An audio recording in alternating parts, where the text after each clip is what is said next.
Hello, we see the second practical from same group to determine Poisson's ratio for rubber. Now here this Poisson's ratio is denoted by the notation sigma and it is elastic constant.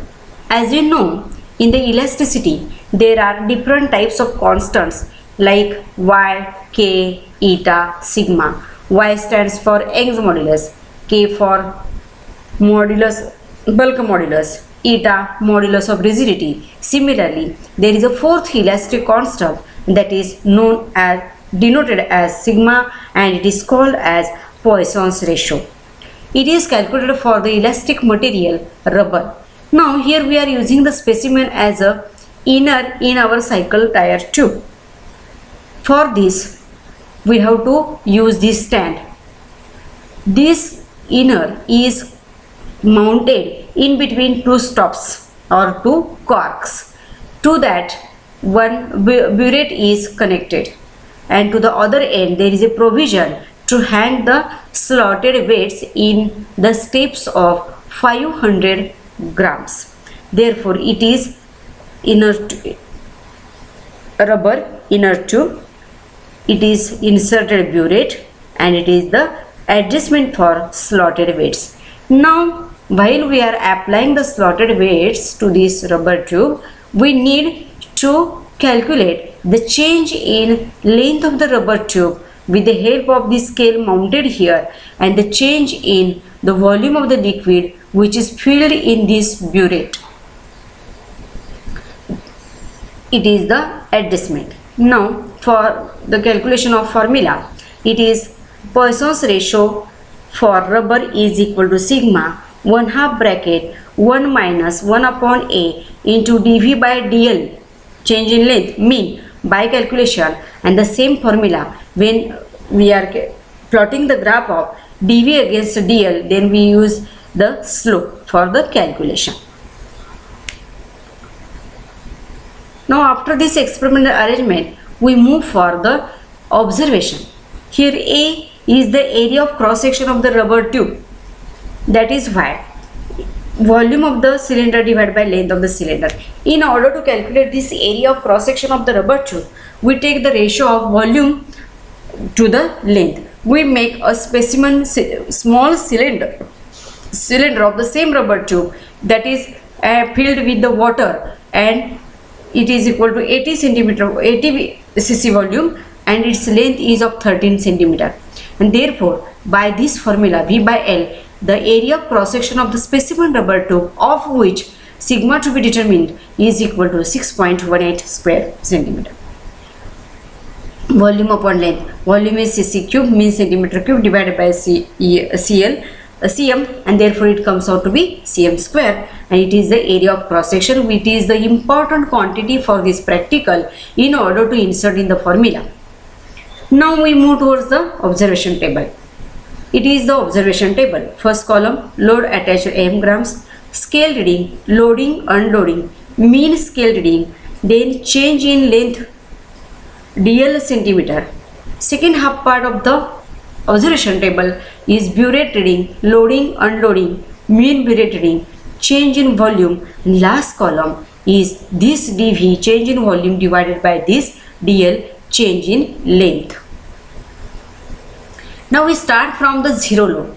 As I shown you in the diagram, that is the adjustment, slotted weights are attached to the rubber tube. We have to first only attach to the hanger to the rubber tube, that is considered as the zero load, and therefore while it is zero load, we are noting the scale reading, the pointer reading to the scale here 10.5 at the same time, means when for zero load, when the scale reading is of 10.5, at the same time burette reading is of loading for 1.5 cc. Now to that hanger we have to add this 500 gram load. Again we follow the same procedure. The pointer will comes down. Now we wait for 1 or 2 minutes after each addition of load or deletion of load or removal of load, then we have to measure the respective scale reading and the respective burette reading. It comes out to be here for the particular situation 11 and 42.5. Again we have to add 500 gram to that adjustment. Note the scale reading, burette reading. Now as you observe carefully, while adding of these loads in the respective range, we are completing this first column from the scale reading, at the same time this first column from the burette reading. Then as we are starting from 0, end at 2500 gram, it will the scale reading and it is the burette reading. Now what is the exact procedure for noting the unloading readings? Now for both scale and volume 2500, we have to keep this reading as it is here, keep this reading as it is here, means it is the final reading. Now we have to remove the one weight of 500 gram, then on the set itself it will be 2000. Now we have to measure this scale reading and the burette reading, means while loading we are completing this column and this column in the downward direction, and while unloading means when we are withdrawing or removing the weights from the adjustment or from that slotted hanger, then we are completing this column and this column in the forward direction. It is downwards and it is upward, and therefore now this column is completed from 2500 to 0. Here also at the same time we have to fill up this column, that is by referring burette here, and these are the by referring the scale mounted on the bottom of that rubber tube.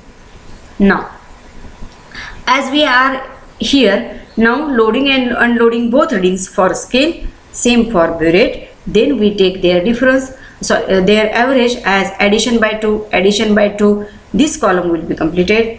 Again the same procedure is followed for this burette reading, loading plus unloading by 2 is equal to mean here. Once you have to calculate the mean scale reading and mean burette reading, we have to calculate the change in length of the rubber tube, means when we are adding, go on adding these weights in the 500 gram range, then what will be the change in scale reading, at the same time change in volume. Now how we have to perform this column? This column, that is first mean minus first mean, it is 0.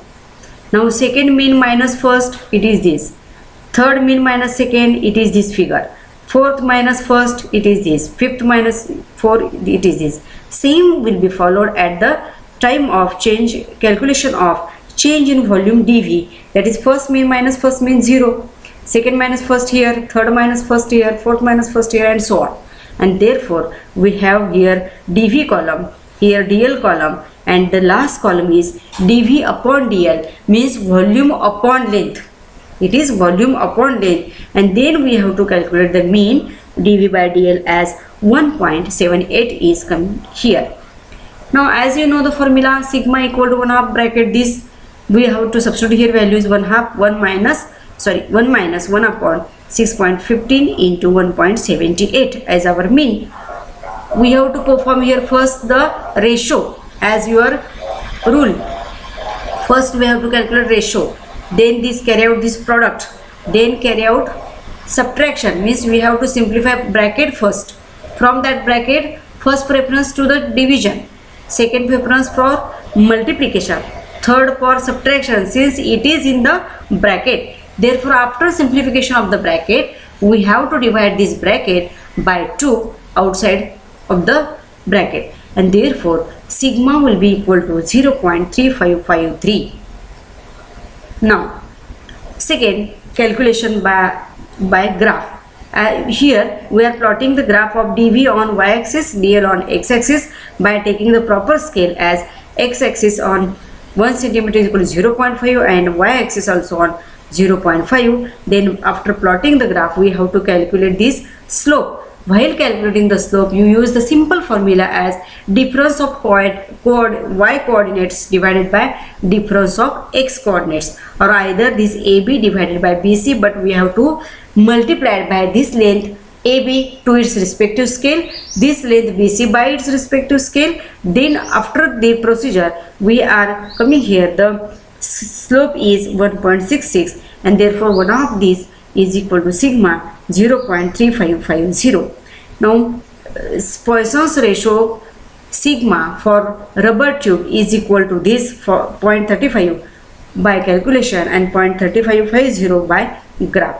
Now this sigma is the elastic constant and it is having only the constant number, but the restriction or the limitation for having the value of this is sigma minus 0.5 less than sigma less than 0.5. Means whatever may be the specimen of the elastic material, whenever we are calculating the Poisson's ratio sigma, it is always less than 0.5 to the positive direction and always less than minus 0.5. Means it ranges from minus 0.5 to plus 0.5. It is its standard range. Now for this rubber tube sigma comes out to be positive and it is here 0.3553 and 0.3550. These are both calculations are nearly equal, that is by mean and by slope. While performing this experiment at the time of practical, there are some oral questions like what is elasticity, what is elastic constants, other than sigma or in addition to this sigma, which are the another elastic constants, what are their units, what are their definitions. These are some of the oral questions. You have to prepare for these different oral questions while performing or while facing your practical exam.